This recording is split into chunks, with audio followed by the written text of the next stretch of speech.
In this character of the Americans, a love of freedom is the predominating feature which marks and distinguishes the whole, and as an ardent is always a jealous affection, your colonies become suspicious, restive, and untractable whenever they see the least attempt to wrest from them by force, or shuffle from them by chicane, what they think the only advantage worth living for.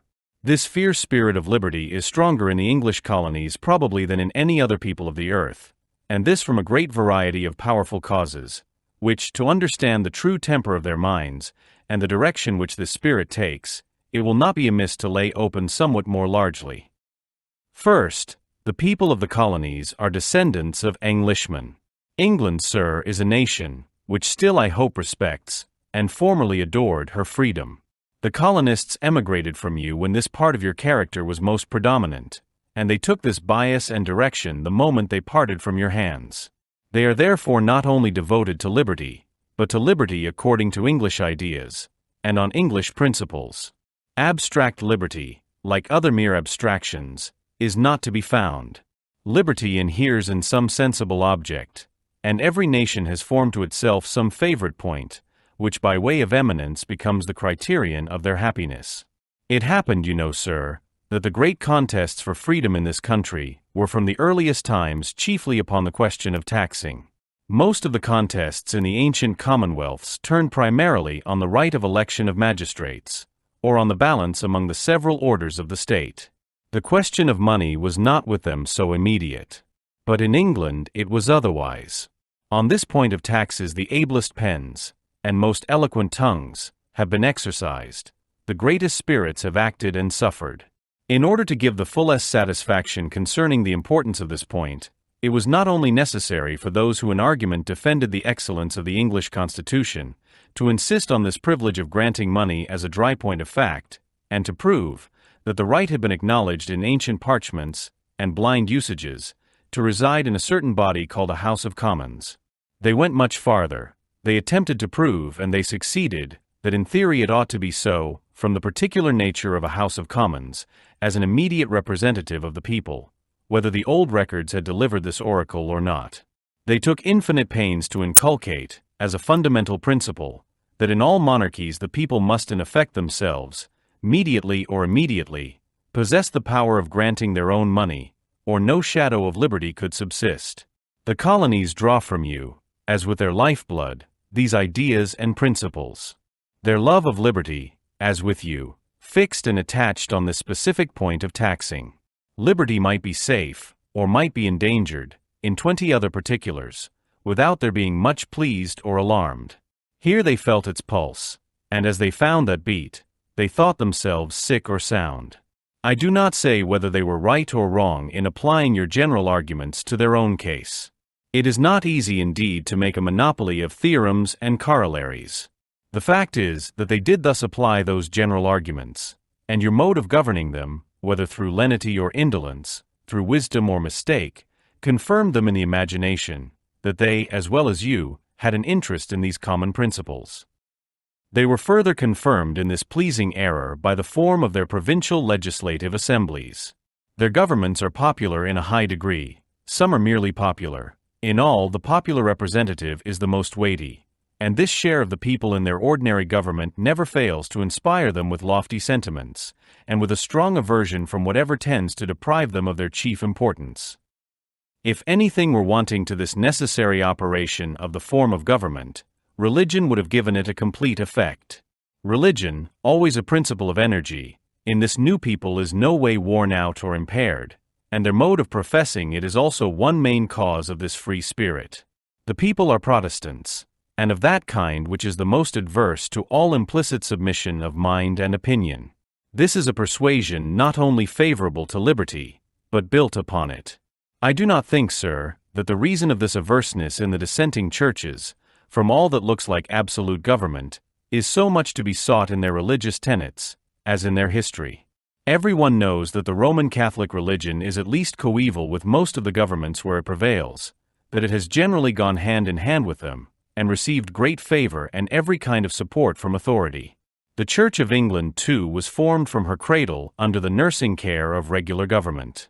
But the dissenting interests have sprung up in direct opposition to all the ordinary powers of the world, and could justify that opposition only on a strong claim to natural liberty.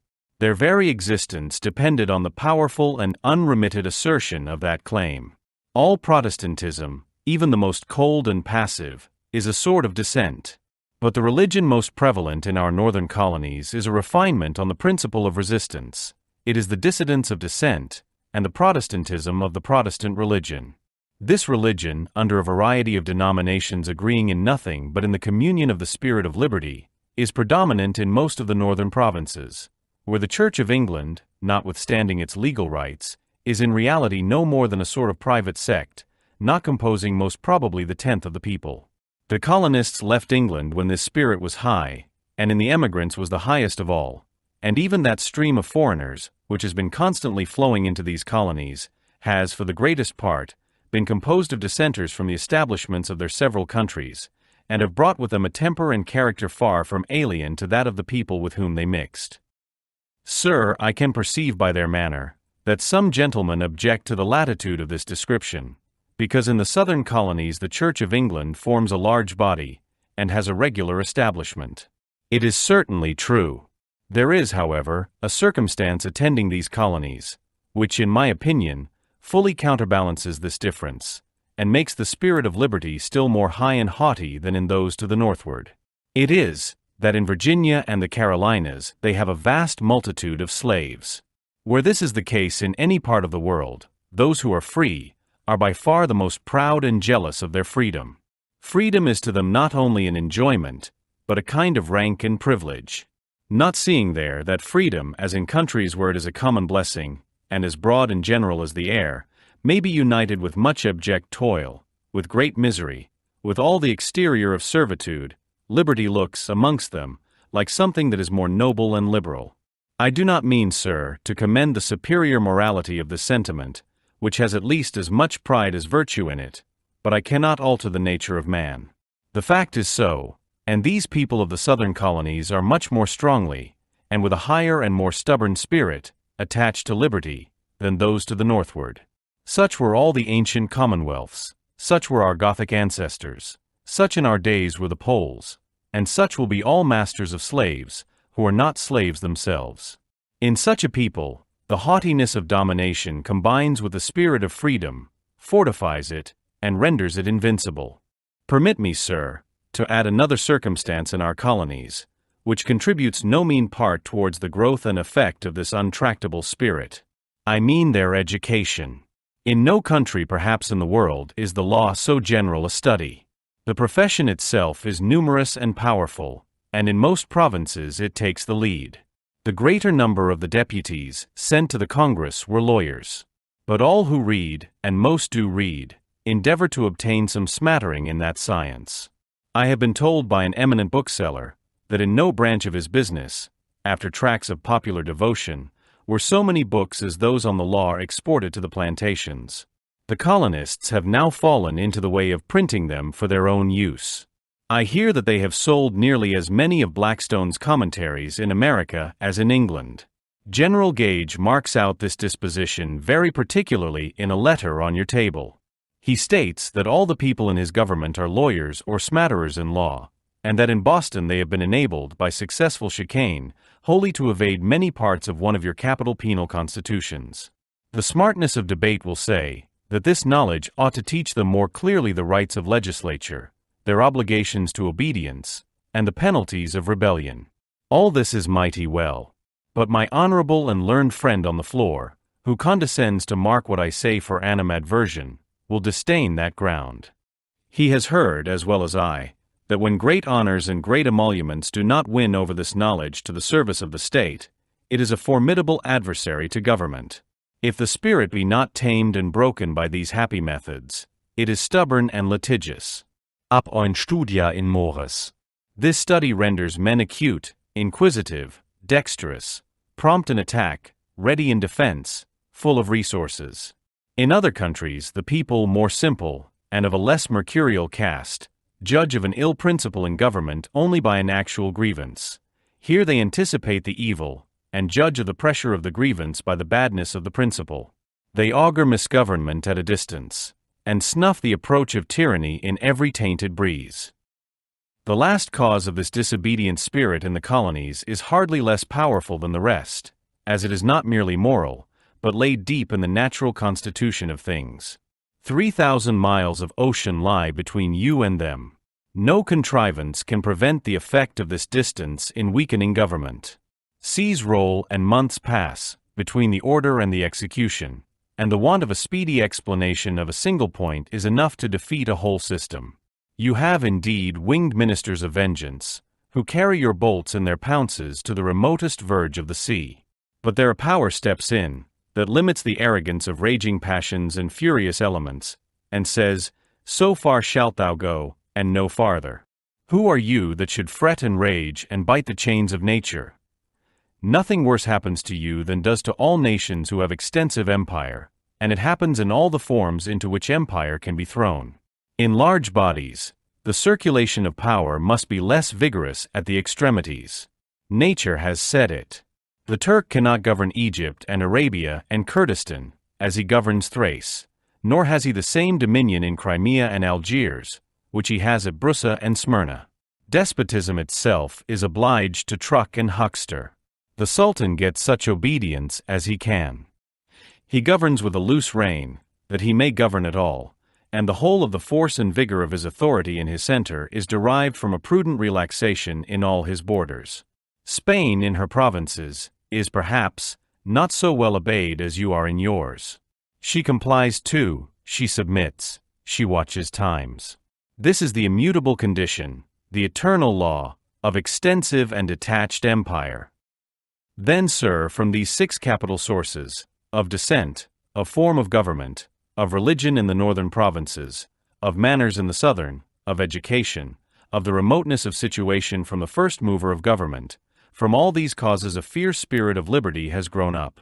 It has grown with the growth of the people in your colonies, and increased with the increase of their wealth. A spirit, that unhappily meeting with an exercise of power in England, which, however lawful, is not reconcilable to any ideas of liberty, much less with theirs, has kindled this flame that is ready to consume us. I do not mean to commend either the spirit in this excess, or the moral causes which produce it. Perhaps a more smooth and accommodating spirit of freedom in them would be more acceptable to us. Perhaps ideas of liberty might be desired, more reconcilable with an arbitrary and boundless authority. Perhaps we might wish the colonists to be persuaded that their liberty is more secure when held in trust for them by us, as their guardians during a perpetual minority, than with any part of it in their own hands.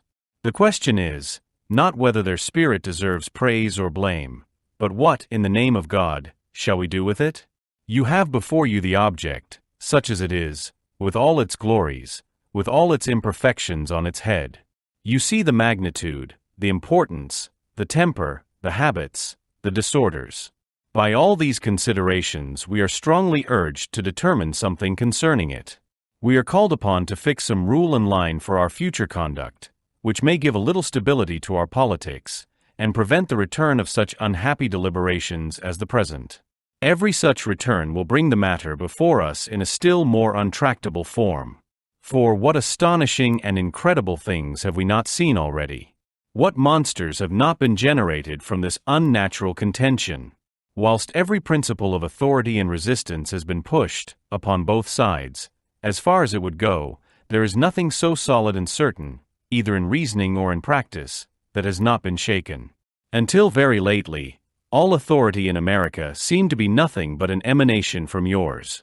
Even the popular part of the colony constitution derived all its activity, and its first vital movement, from the pleasure of the crown. We thought, sir, that the utmost which the discontented colonists could do, was to disturb authority. We never dreamt they could of themselves supply it, knowing in general what a no-prose business it is to establish a government absolutely new. But having, for our purposes in this contention, resolved that none but an obedient assembly should sit, the humors of the people there, finding all passage through the legal channel stopped, with great violence broke out another way. Some provinces have tried their experiment, as we have tried ours, and theirs has succeeded. They have formed a government sufficient for its purposes, without the bustle of a revolution, or the troublesome formality of an election. Evident necessity, and tacit consent, have done the business in an instant. So well they have done it, that Lord Dunmore, the account is among the fragments on your table, tells you that the new institution is infinitely better obeyed than the ancient government ever was in its most fortunate periods. Obedience is what makes government, and not the names by which it is called, not the name of governor, as formerly, or committee, as at present. This new government has originated directly from the people, and was not transmitted through any of the ordinary artificial media of a positive constitution. It was not a manufacture ready formed, and transmitted to them in that condition from England. The evil arising from hence is this, that the colonists having once found the possibility of enjoying the advantages of order in the midst of a struggle for liberty, such struggles will not henceforward seem so terrible to the settled and sober part of mankind as they had appeared before the trial. Pursuing the same plan of punishing by the denial of the exercise of government to still greater lengths, we wholly abrogated the ancient government of Massachusetts. We were confident that the first feeling, if not the very prospect of anarchy, would instantly enforce a complete submission. The experiment was tried. A new, strange, unexpected face of things appeared. Anarchy is found tolerable. A vast province has now subsisted, and subsisted in a considerable degree of health and vigor, for near a 12-month, without governor, without public council, without judges, without executive magistrates. How long it will continue in this state, or what may arise out of this unheard-of situation, how can the wisest of us conjecture? Our late experience has taught us that many of those fundamental principles, formerly believed infallible, are either not of the importance they were imagined to be, or that we have not at all adverted to some other far more important and far more powerful principles, which entirely overrule those we had considered as omnipotent. I am much against any further experiments, which tend to put to the proof any more of these allowed opinions, which contribute so much to the public tranquility. In effect, we suffer as much at home by this loosening of all ties, and this concussion of all established opinions, as we do abroad. For in order to prove that the Americans have no right to their liberties, we are every day endeavoring to subvert the maxims which preserve the whole spirit of our own. To prove that the Americans ought not to be free, we are obliged to depreciate the value of freedom itself, and we never seem to gain a paltry advantage over them in debate, without attacking some of those principles, or deriding some of those feelings, for which our ancestors have shed their blood. Thank you for joining us on this historical journey. Don't forget to like, subscribe, and hit the bell icon for more fascinating stories from history.